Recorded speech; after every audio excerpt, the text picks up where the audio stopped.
ओम।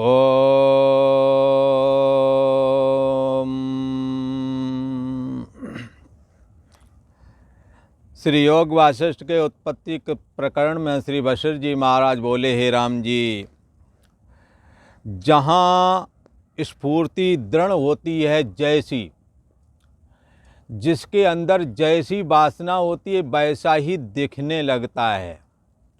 जाके मने भावना जैसी, प्रभु मूरत देखी तिन तैसी। एक परमात्मा ही सब में समाया हुआ है और वही सत्तात्मक रूप से सबका आश्रय और प्रकाशक है। आप जैसी स्फूर्ति को दृढ़ करोगे, जैसी भावना दृढ़ करोगे, वैसा ही भाषित होने लगेगा।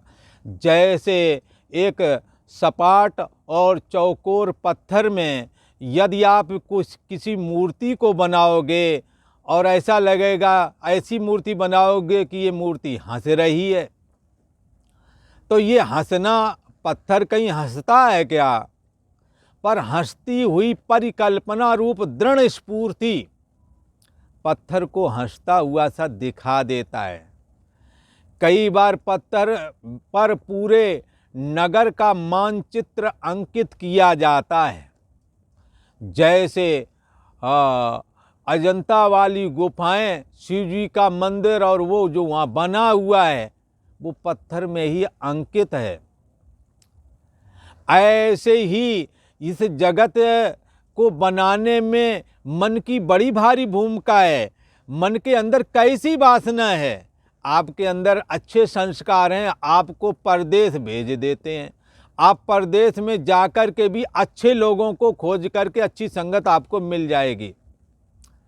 कई बार यहाँ हमारे साधु समाज में चिलम आदि पीने वाले कई नागे वगैरह हैं, वो यहाँ से हटकर के दूसरी जगह जाते, वहाँ भी उनके भगत आ जाते हैं पीने, चिलम पीने वाले लोग, वो बंधुवर आ जाते हैं।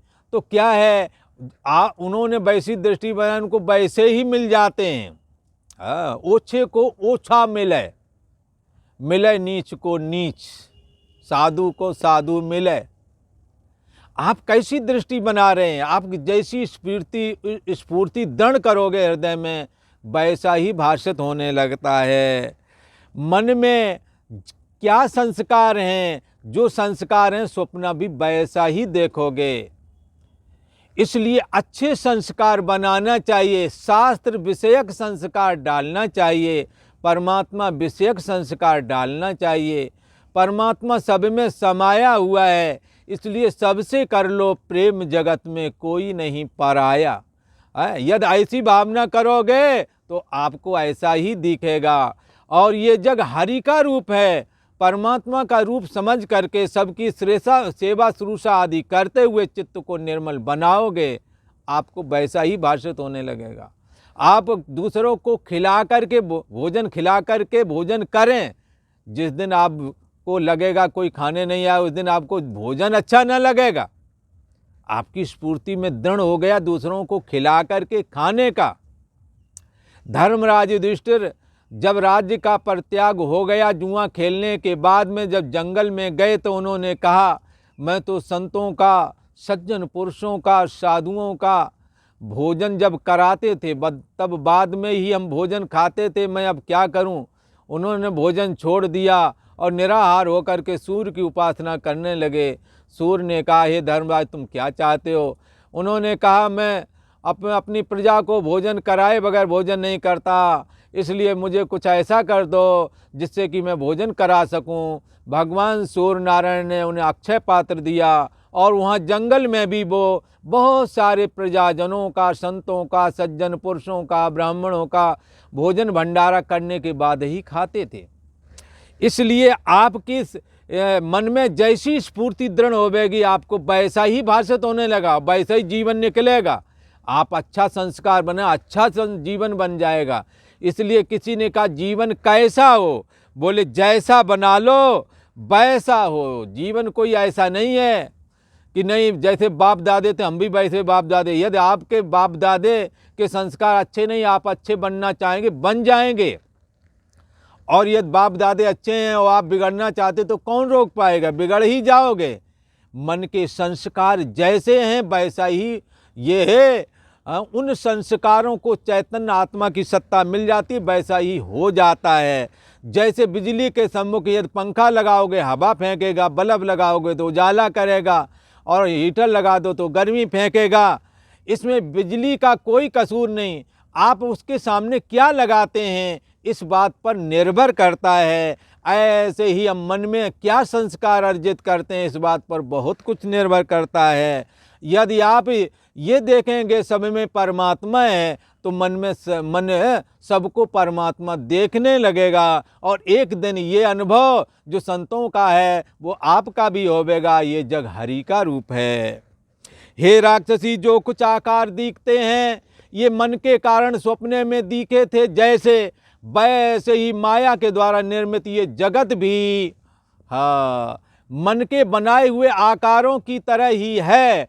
पर ये देह और जगत ईश्वर के संकल्प से बना है, इसलिए जितने वर्ष का 70, 80, 100 वर्ष तक का जितना संकल्प जिस शरीर का किया गया उतनी लंबी आयु जीता हुआ सुख दुख का अनुभव करेगा। परंतु सपने का संकल्प हमारे मन का था, इसीलिए मन जब जाग गया तो सपने के जगत का भी अंत हो गया है। परंतु वस्तुतः यदि देखा जाए तो सपने का जगत और ये जागृत जगत एक जैसा ही है। जैसे स्वप्न क्षणभंगुर है वैसे ही जागृत जगत भी क्षणभंगुर है। जब ये जीवात्मा इस शरीर से निकल जाता है तो ये जगत, ये देह और जगत जो है ये संपूर्ण संसार स्वप्नवत उसे दिखने लगता है, और जहाँ जीवात्मा परलोक को जाता है वो सत्य दिखने लगता है। जैसे कि स्वप्न टूटा तो ये जगत सत्य दिखता है, वो कल्पना दिखती है। और ऐसे ही ये जागृत जगत को भी समझना चाहिए। ये सब भ्रांति मात्र है, मन के खड़े होने से दिखता है। यदि मन को अभी लीन कर दें तो देह और जगत का दिखना ही बंद हो जाएगा। जैसे निर्मल आकाश में नीलता भासती है, राम जी तैसे ही आत्मा में ये विश्व भाषित होता है। आत्मा सर्वगत और सर्व का अनुभव रूप है। सर्वगत माने सब में समाया हुआ है। जैसे आकाश सर्वगत है, सबके साथ है। दिल्ली में भी आकाश, बम्बई में भी आकाश, सारी दुनिया में आकाश सर्वगत है ना, सबके साथ में आकाश है। कोई ऐसा नहीं जिसके साथ आकाश ना हो। आकाश नहीं होगा तो कहाँ रहोगे। खाली जगह का नाम ही तो आकाश है, शून्यता का नाम ही तो आकाश है। इसी शून्यता रूप खाली जगह में ही पृथ्वी है, इसी में बड़े बड़े नगर बसते हैं। इस जैसे आत्मा सर्वगत है, इस आकाश का भी आकाशवत सर्वगतश्च नित्यः, ये चैतन्य सत्ता जो ये आत्मा है आकाश की तरह व्यापक है, नित्य है, सब में समाया हुआ है। और कैसा है, ज्ञान स्वरूप है, सबका अनुभव है। अनुभव रूप माने आप मन में क्या हो रहा है आपको अनुभव में आ रहा है। आपकी इंद्रियां कम देख रही, ज़्यादा देख रही, कम कान सुनता, ज़्यादा सुनता, आपको अनुभव में आ रहा है। ये अनुभव रूप है, अंदर चैतन्य सत्ता अनुभव रूप है। हे राक्षसी, उसमें व्याप्य व्यापक भाव भी नहीं है। व्याप्य व्यापक भाव भी ये व्यवहारिक कथन के लिए है, क्योंकि सर्वरूप है। जैसे छोटी लहर है पानी में व्याप्य है, बड़ी लहर व्यापक कहलाएगी। पानी व्यापक है, लहर व्याप्य है? तो कहते हैं कि उसमें व्याप्य व्यापक भाव भी नहीं, क्योंकि आत्मा सर्वरूप है। अब लहर कहें, छोटी लहर कहें, बड़ी लहर कहें, दोनों में ही तो पानी है। एक को कहेंगे व्याप्य, एक को कहेंगे व्यापक। छोटी को व्यापक कह देंगे, बड़ी को व्यापक कहेंगे। पर व्यापक और व्यापक जो छोटी बड़ी लहरें हैं दोनों पानी में ही स्थित हैं।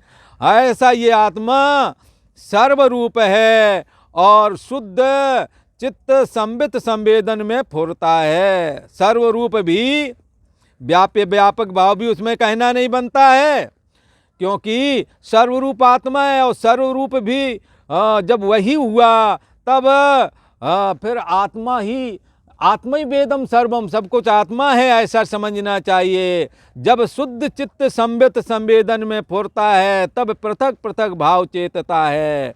मन में जब चैतन्य सत्ता स्फुरित होती है तो मन में देश काल वस्तु परछेद भरा पड़ा है। मैं मेरा तू तेरा भरा पड़ा है। जब शुद्ध चित्त संवित संवेदन में फुरता है, तब पृथक पृथक भाव चेतता है। किसकी वजह से? इच्छा से। उसकी इच्छा जो है, जिस पदार्थ की इच्छा से जिस पदार्थ की उपलब्धि होती है, उसी में व्याप्य व्यापक भाव की कल्पना की जाती है। वास्तव में जो इच्छा है वही पदार्थ है। जैसे जल में द्रवता होती है और उससे तरंग फैन बुदबुदे होते हैं, सो सब जल रूप ही है, जल से भिन्न कुछ नहीं। तैसे ही इच्छा से उपजे ये समस्त सांसारिक पदार्थ आत्म स्वरूप ही हैं। जैसे सोने से उत्पन्न होने वाले समस्त आभूषण सुवर्ण रूप हैं, ऐसे ही इस आत्मा से मन में उत्पन्न होने वाली इच्छा के द्वारा जो पदार्थ बनाए गए हैं या जो दिखते हैं, वे सब आत्म रूप ही हैं, उससे भिन्न कुछ नहीं। ऐसा कहा और आज इतना ही।